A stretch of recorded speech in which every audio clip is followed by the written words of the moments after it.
रोजगार की बात करते थे तो स्वास्थ्य से आप पीछे नहीं हट सकते हैं। तो स्वास्थ्य को लेकर काफी लोगों की शिकायतें आई थी। आ, हमें लगा कि एक बार हमें खुद लोगों की बातों को सुनकर वहाँ इन्वेस्टिगेट करना चाहिए।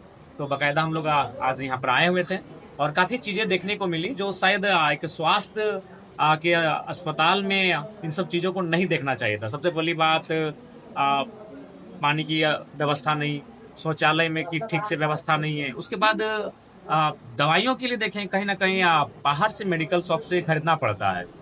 जबकि लोग यहाँ एक उम्मीद के साथ आते हैं कि जब यहाँ हम लोग जाएँगे तो फ्री में इलाज होगा और गरीब-गुरबे लोग यहाँ आते हैं। नो डाउट ये अस्पताल शहीद निर्मल महतो अस्पताल कॉलेज जो है, ये कहीं न कहीं गरीबों के लिए संजीवनी बूटी का कार्य कर रहा है, नो डाउट। लेकिन इसके बाद भी अगर सरकार जिस प्रकार से अनदेखी कर रही है और जिस प्रकार से समस्याएं सामने आ रही हैं, तो इससे ये प्रतीत हो रहा है अगर इस अस्पताल की स्थिति को अगर सुदृढ़ किया जाए तो बहुत सारे लोगों को राहत मिलेगा। राहत ही नहीं मिलेगा, जान बचाई जाएंगी। आज देखिए अस्पताल परिसर के बाहर प्राइवेट एम्बुलेंस लगे होते हैं जो फोर्सफुली और लोगों के बहकावे में प्राइवेट अस्पताल में यहाँ से उन मरीजों को ट्रांसफर करते हैं। लाखों रुपए का बिलिंग होता है। महिलाओं के केबिन में भी जाके देखें, बच्चों के केबिन में भी जाके देखें, ठीक से बेडशीट तक उपलब्ध नहीं करवाया जा रहा है। वो अपने घर से जो गमछा लाए उसमें बच्चों को सुलाएं, इन्फेक्शन की संभावना बन सकती है। तो ये व्यवस्था एक अस्पताल में कतई नहीं उचित होना चाहिए। और सबसे बड़ा दुर्भाग्य का बात है कि माननीय स्वास्थ्य मंत्री जब यहाँ आते हैं तो पता नहीं स्वास्थ्य मंत्री वो है कि कोयला मंत्री, हमें आज तक समझ में नहीं आया। वो जब भी आते हैं उद्योगियों के साथ बैठते हैं, उद्यमियों के साथ बैठते हैं, धनबाद में बैठते हैं, चाय कॉफी पीते हैं और वहीं से रिटर्न चले आते हैं। दुर्भाग्य के स्वास्थ्य मंत्री इस राज्य के तीसरे नंबर पे अस्पताल है इनका, अगर बात कही जाए तो ये तीसरे नंबर का अस्पताल है, एक नामचीन अस्पताल है जहां लाखों मरीजों की उम्मीद टिकी है, उनका हौफ टिका है और वहां तक वो तरसरीफ नहीं दे पाते हैं, कदम नहीं रख पाते हैं माननीय स्वास्थ्य मंत्री। ये दुर्भाग्य विषय है। तो कहीं ना कहीं स्वास्थ्य मंत्री और उसमें उनको क्या कहेंगे उनकी उपलब्धि क्या है, उनकी योग्यता क्या है, उनका पात्रता क्या है, ये सबको मालूम है। उसी के कारण आज हमें ये चीज देखने को मिल रहा है, आज हमें ये दिन देखने को मिल रहा है। आज अगर इन चीजों को ठीक करना है तो कम से कम जो लोग सदन में बैठे हैं उन लोगों को सीरियस होना होगा, उन लोगों को गंभीर होना पड़ेगा, तभी जाकर इन समस्याओं का हम लोग निदान कर पाएंगे। नहीं तो गरीब लोग इस व्यवस्था के साथ इलाज में अपना उम्मीदें तोड़ दे रहे हैं। इससे क्या होगा कि एक लोकतांत्रिक ढांचे में गरीबों की आस कहीं ना कहीं कमजोर होगी, टूटेगी। और इससे क्या होगा, जिन लोगों ने बड़ी उम्मीद के साथ लोकतांत्रिक भारत का निर्माण किया है उनकी आत्माओं को भी ठेस पहुंचेगा। आज बहुत विकट परिस्थिति में हम देखें। उसके बाद हम हमारी जो बिंदुएं आई, उन बिंदुओं में जो यहाँ पर आउटसोर्सिंग के माध्यम से वर्कर काम कर रहे हैं वो अपने आप को सुरक्षित महसूस नहीं कर पा रहे हैं। 10 साल 15 साल सेवा देने के बाद भी उनकी नौकरी पर तलवार लटकी हुई है, जो कि निंदनीय है। इस पर राज्य सरकार को गंभीर होना चाहिए और विशेष उन्हें उन पर ध्यान रखना चाहिए। और पेमेंट का एक इशू आया, और ये पेमेंट का इशू हम कोलियरी में सुनते थे, कोलफील्ड्स में सुनते थे कि 18,000 पेमेंट आता है, ठेकेदार उसको 10,000 पेमेंट करता है। अगर अस्पताल में भी इस प्रकार की चीजें सुनने को आएंगी तो ये दुर्भाग्य है। यहाँ भी 18-20 हजार के आसपास पेमेंट आता है और उनको 9 से 12,000 एवरेज आसपास भुगतान किया जाता है, जो कि दुर्भाग्य है। तो स्थिति जो भी यहाँ पे देखिए कि बिगड़ी हुई है, तो क्या आश्वासन मिला कि देखिए हम लोग प्रिंसिपल से मिले, उनकी ओर से एक सकारात्मक आश्वासन मिला है।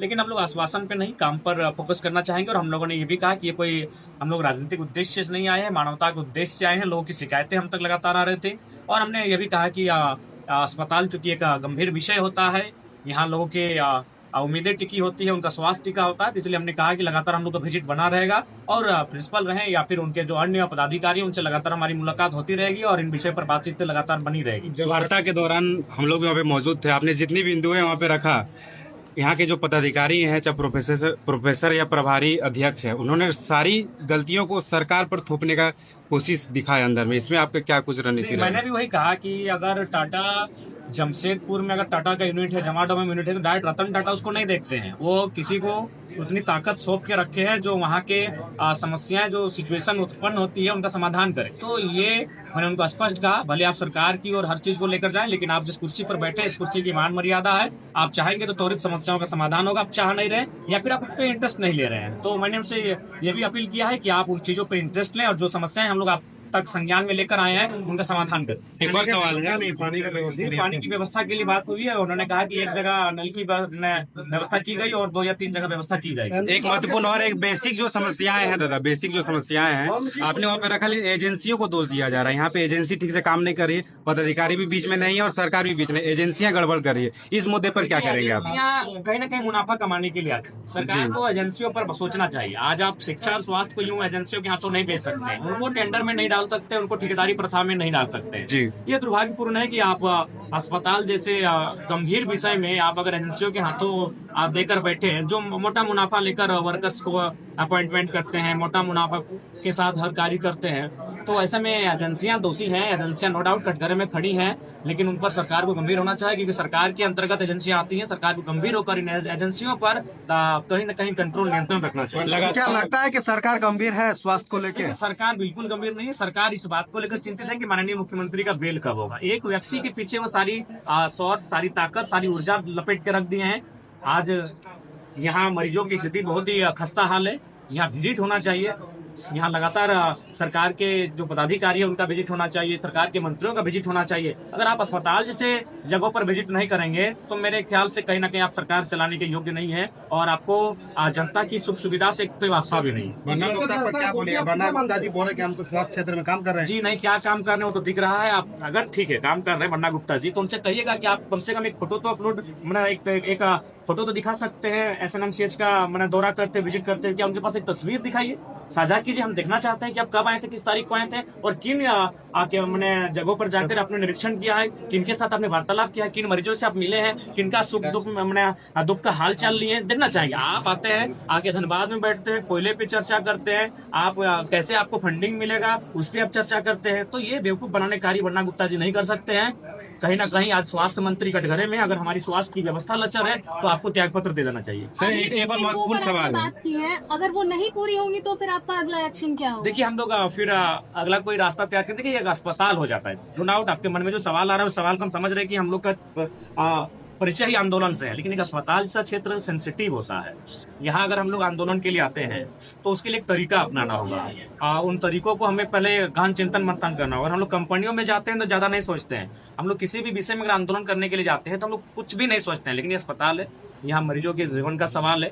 तो हम अगर आंदोलन के लिए जाएंगे तो हमारे आंदोलन की रूपरेखा क्या होगी, उसका तौर तरीका क्या होगा, इन चीजों पर हमें मंथन करना होगा। आप लगभग घंटों से आप दौरा किए हैं, लोगों के मन में एक सवाल उत्पन्न हो रहा था कि आज आप फिर किस अधिकार और किस तर्ज पे आप यहाँ पर दौरा करने आए हैं? देखिए अधिकार की कोई विषय बात नहीं है। हम लोग एक जनप्रतिनिधि के रूप में, ठीक है हम लोग नवनिर्वाचित नहीं हुए हैं, लेकिन इस राज्य की जनता हमें उम्मीद के दृष्टिकोण से देखती है। तो अतः हम नो डाउट आपके मन में जो सवाल है उस सवाल ये भी है कि हम लोग किसी विभाग के नहीं है, तो इसलिए हमने सूचना देकर आए थे। हमने स्थानीय थाना प्रभारी को सूचना दिया था, हमने स्थानीय प्रबंधन, यहाँ के जो प्रबंधन है उनको सूचना देकर आए थे हम, और विधिवत तरीके से ही हमारा यहाँ आगमन हुआ। आपके मन में जो सवाल आ रहे हैं उस सवाल का उत्तर मैं समझ सकता हूँ, तो हम लोग सूचना देकर आए। सर इसके पहले भी कुछ आउटसोर्सिंग के जो वर्कर्स हैं उन लोगों ने धरना प्रदर्शन किया था पिछले साल की अगर हम बात करें, और जो सफाई कर्मी है उन लोगों ने भी एक तरह से कह सकते हैं कि प्रोटेस्ट किया था। उन सभी में आपका इन्वॉल्वमेंट नहीं था, लेकिन आज आप यहाँ पे उन लोगों के हक की बात करने आए थे, उसको लेकर नहीं थे, अवेलेबल हम नहीं थे। उस समय जो भी था हम लोग टेलीफोनी बात हुई थी और अपनी टीम को हमने हैंडल करने के लिए वो सिचुएशन को रखा था। उस समय हम उपस्थित नहीं थे, लेकिन अब जब भी हमारे पास समय रहेगा, क्योंकि देखिए हम लोग पूरे राज्य में आंदोलन करना पड़ता है, राज्य की समस्याओं के साथ हमें खड़ा होना पड़ता है, तो समय नहीं रहने के कारण उस समय उपस्थित नहीं हो। यहाँ के वर्कर्स, यहाँ के जो कर्मी हैं उनको हमारी आवश्यकता पड़ेगी, हम उनके साथ खड़े होंगे। आए तो कम से कम हमें अस्पताल का हाल देखना चाहिए, उन्हें अस्पताल के विषय से उन्हें परिचित होना चाहिए, और परिचित नहीं होना चाहिए, त्वरित समस्या का समाधान करने के लिए उन्हें कदम उठाने चाहिए। ठीक है।